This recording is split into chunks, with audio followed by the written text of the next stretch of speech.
Qing's Prose. The experience of being a daughter-in-law. I have been a daughter-in-law for almost 10 years, and my results cannot be said to be good, but fortunately they are not too bad. My mother is a well-known filial daughter-in-law in the city. She has worked hard to be filial daughter-in-law all her life, but she has never been filial to her grandmother. Therefore, I became discouraged and determined not to be a filial daughter-in-law. Unexpectedly, after I got married, my parents-in-law were very particular about genetics. They believed that a woman should be like her mother and regarded my customary greetings and tea as a sign of filial piety. I have always loved wearing high hats, and people said that I couldn't bear to be bad. So I changed my policy and decided to be a good wife. To be a good wife, of course you have to have some good skills. So the first thing that came to my mind was the Tang poem 3 Days and the Cook. It's common for me to be in the kitchen, and I don't mind it being dirty, but my purpose in going into the kitchen is always to make the food taste delicious,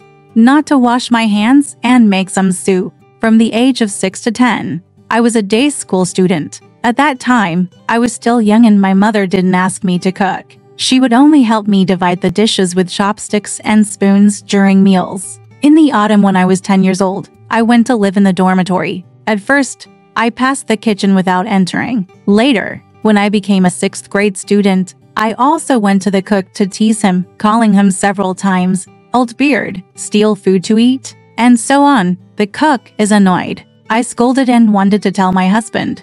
And then I ran out with a smile. When I was in junior high school, I was an expert in making trouble in the dining hall. When I finished eating and there was not enough, I caught a fly and put it at the bottom of the bowl and ran to the kitchen where my co-diner was talking. If you go ahead and make trouble, you will often come back victorious with a steaming cup of punishment glory. After entering high school, he was busy saving the country, which made the gentleman far away from the kitchen and had no interest in eating and drinking. The university provides its own meals. There are many snack bars in front of the campus, and business is extremely busy, so there is a tendency to be overwhelmed with meals. Therefore, customers can be divided into 2 categories: those with seats but no meals, and those with meals but no seats. The kind of people who sit outside and wait in a polite manner are those who are fighting for a seat but not the food. The people who squeeze into the kitchen and behind the cook's shoulders to watch him cooking can look down upon him while he is holding a bowl to serve the food. At this moment, the strange soldiers attack and grab the bowls with their hands. It doesn't matter who comes first or who ordered the dishes. As long as they grab the dishes and the rice is ready, they can stand in the corner outside and eat. This kind of people they are fighting for food, but not for seats. Lie and seating are incompatible, and I would rather give up the latter for the former. And in fact, the cook is also willing to make it easier for girls. If boys always stand behind his shoulder to visit, he will viciously pick up a long-handled copper spoon, scoop out some rolls, and throw them over, scaring them so much that they can't retreat. So beside him the girls were always crowded together to form a semicircle. At that time, he seemed to work even harder, using his skillful techniques to cook out bowls of dishes. We call this time cooking class. I took cooking classes for several years and learned how to scramble eggs. When I became a daughter-in-law, I naturally showed off my only skill. I bought some chicken and fried it. I gave it to my sister-in-law to taste and didn't say anything. But how could it not suit my parents-in-law's eating habits? After some research, I found out that the salt was not stirred evenly when stirring the eggs. The side I gave to my sister-in-law tasted fine, but the rest was extremely salty. Secondly, it's the female celebrity's turn. The chicken crow crew keeps me awake every night. I can't stand it at all. I don't know how to sew clothes or make shoes. I'm only good at knitting. The sweater I wear upon for my parents-in-law was loose and soft, and I don't think it would be uncomfortable to wear it. It's just that the length and size are never just right, because my parents-in-law are not as good as my parents. I can't bother them at any time and ask them to try them. They didn't say anything after wearing them. But my sister-in-law is very picky and saw that my gynecological work failed again, because my filial piety was not good enough. My filial piety was invisibly compromised,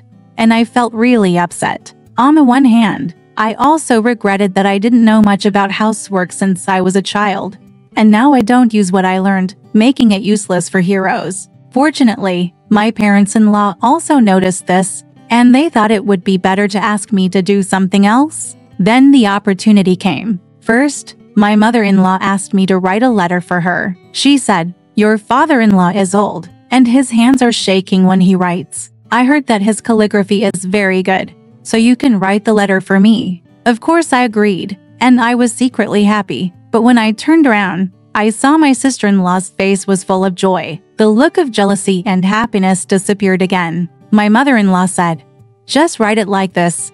When Yan Guan went to Meili River, he told Rongsheng that he still had more than 200 yuan in land price from last year." I didn't dare to interrupt her, finally waited for her to finish this sentence, and then quickly jumped in and asked, "Excuse me, Mom, who is this letter written to? Because the letter must have a title first." She replied calmly, "Of course, it is to Yan Guan." Yeah, I don't have a second relative. That Yanwo is Guanyan. I also felt that the wording was a bit inappropriate. Looking at my mother-in-law's face with a cold gaze, I really looked very disapproving. And I felt even more disapproving. I panicked and didn't know what was going on, but I heard my sister-in-law sneer next to her. I'm afraid it's inappropriate for my sister-in-law to call uncle by his name. Only then did I know that this was the case, and I thought to myself, but I didn't know that Yan Guan was you, uncle. I thought carefully that there was no need to explain. So I just bowed my head and confessed my crime. So I picked up my pen and started writing again. But the question came again. How to write the 3 characters Meili Mo? What should I call Rongsheng's bad eyes? What is the convenience price? If you spell these technical terms incorrectly, people will not understand them. Sooner or later, you will make a fool of yourself if you make a joke. It is better to ask questions in advance. But the mother-in-law was not very illiterate. She asked her sister-in-law, who pouted and said, "College students don't know how to write. So will I know?" Then the mother-in-law paused for a while and said unhappily, "Just leave it alone. I'll call you father-in-law.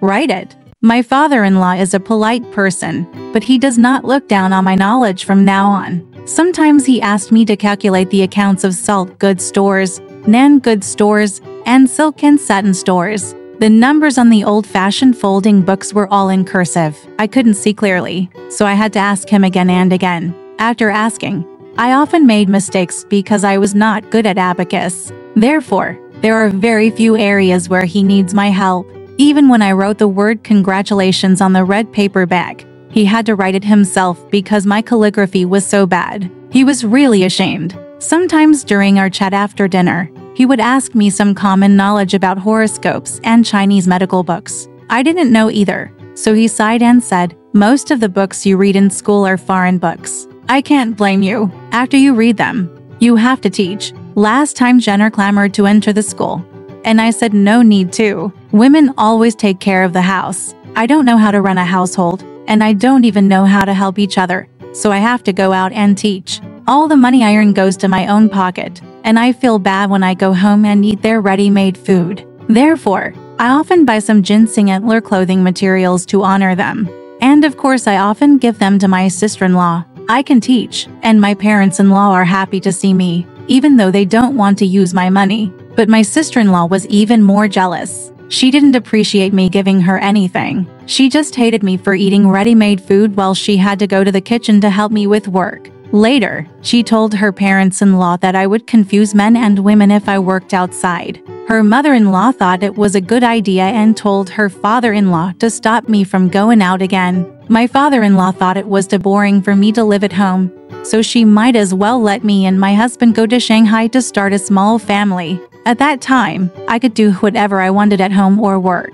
I came to Shanghai on their orders, and I have not lost the qualifications to be a filial daughter-in-law. Moreover, I have been holding a house here for 7 or 8 years. I have eaten raw rice, my clothes have been rotted, I have been bullied by my aunts, and thieves have stolen from me. I have suffered all kinds of hardships. I really feel that I should live with them and work hard to learn to be filial. My wife was kind, so she took them all out. As for my sister-in-law, she is already married now. Only after being a daughter-in-law did she know the hardships of being a daughter-in-law. When she comes home, she always complains to her parents, saying that her parents-in-law underestimate her for not having studied and not going out to make money and work. I can't keep up with socializing on big occasions. I can only cook and do needlework at home. These are all things that a mother is responsible for. She wanted to start a small family with her husband outside, but they wouldn't allow her. She envies me. I am now able to manage the household just fine, and my parents-in-law are quite satisfied with me. Based on my past experience, I think a daughter-in-law should pay attention to the following points. 1. The most important thing to treat your parents-in-law is respect. And the etiquette is good. Even if they don't like you in their hearts, they have to return the courtesy to you in terms of face. In other words, respecting your parents-in-law means respecting yourself.